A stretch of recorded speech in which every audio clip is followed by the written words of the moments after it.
पैरों की उंगलियों में अगर बिछिया दाबे, पैर में अगर महावर लगी है, तो लोगों की दृष्टि तो जाएगी कि बड़ी सुंदर है, पर ये मन में आएगा कि इसका कोई स्वामी है, सावधान रहो, इसका कोई स्वामी है, इसका कोई रक्षक है, सावधान रहो। अगर इसके साथ गलत व्यवहार करोगे तो इसका जो स्वामी है, इसका जो रक्षक है, वो तुम्हें छोड़ेगा नहीं, तो लोग भय खाएंगे। बस यही अंतर है। जब हम संसार में स्वतंत्र घूमते हैं तो मंचलों की दृष्टि मचल जाती है। बोले ये स्वतंत्र है, इसको बुलाओ, इसको अपने में मिलाओ, इसको मदिरा पिलाओ, इसको अंडा खिलाओ, इसको जुआ खिलाओ, इसको चोरी सिखाओ। और वही जब गले में अगर स्वामी का पट्टा पड़ जाए, सदगुरु का पट्टा का निशान जान जानो। सदगुरु जब पट्टा डालता है इसलिए अंगोछा डालता है, वो पट्टा है, वो पट्टा माने हमारा। बोले भैया यो जमीन क्या हमार कहा है, जमीन का कहा है, एक हम मतलब हमारा यार, ये पट्टा है, रजिस्टर्ड हो गया। तो सदगुरु आपको पट्टा डाल देता है गले में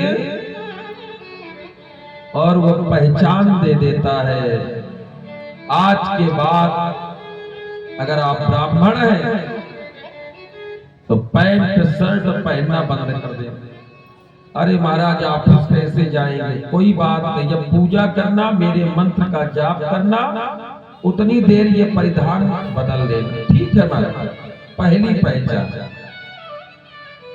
दूसरा, तुम्हारे माथे पर तिलक होना चाहिए, ये चिन्ह है।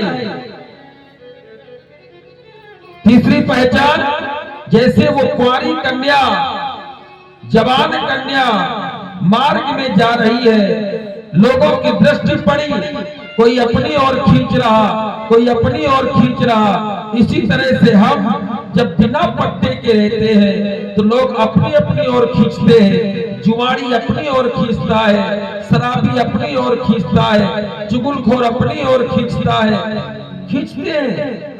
और वही जब नारी के, कन्या के मांग में सिंदूर हो जाता है, हाथों में चूड़ियां हो जाती है, पैरों में महावर हो जाती है, तो लोग कहते भैया इसका कोई रक्षक है।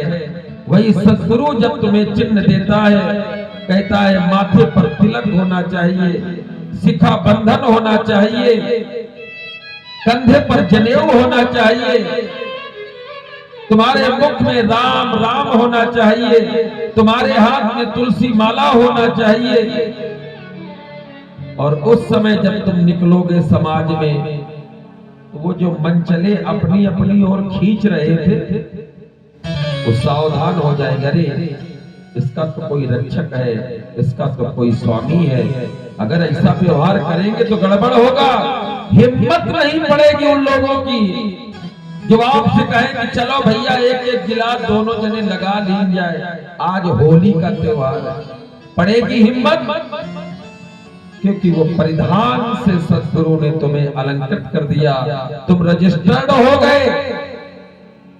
बिना सदगुरु के जीवन उस कुत्ते की तरह है जैसे दरवाजे दरवाजे टुकड़े खा के डंडे खाता है, और सदगुरु को स्वीकार करने वाला व्यक्ति उस स्वामी की तरह है कि स्वामी का पट्टा हमारे गले में पड़ा है। दरवाजे दरवाजे टुकड़े खाने की आवश्यकता नहीं, एक ही जगह रहेंगे और अच्छा खाएंगे। अगर हमें कोई मारेगा तो हमारे स्वामी हमारी रक्षा करेंगे।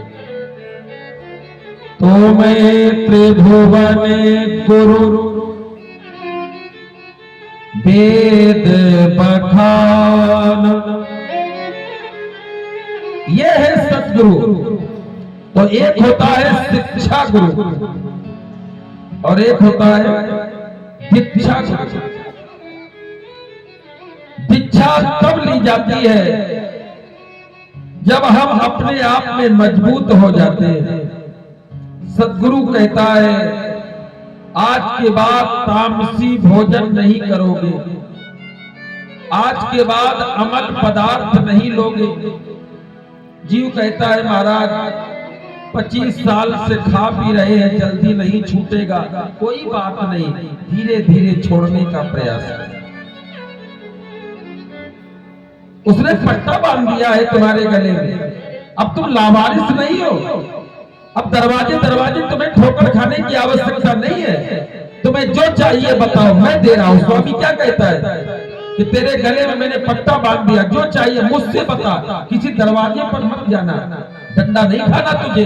ये सदगुरु कहता है। अब ये दरवाजे दरवाजे भटकना बंद कर, एक दरवाजा है मेरा, मुझसे बता तुझे क्या चाहिए। ये है सदगुरु, वही भगवान शिव है। तो मैं त्रिभुवन गुरु धीरे धीरे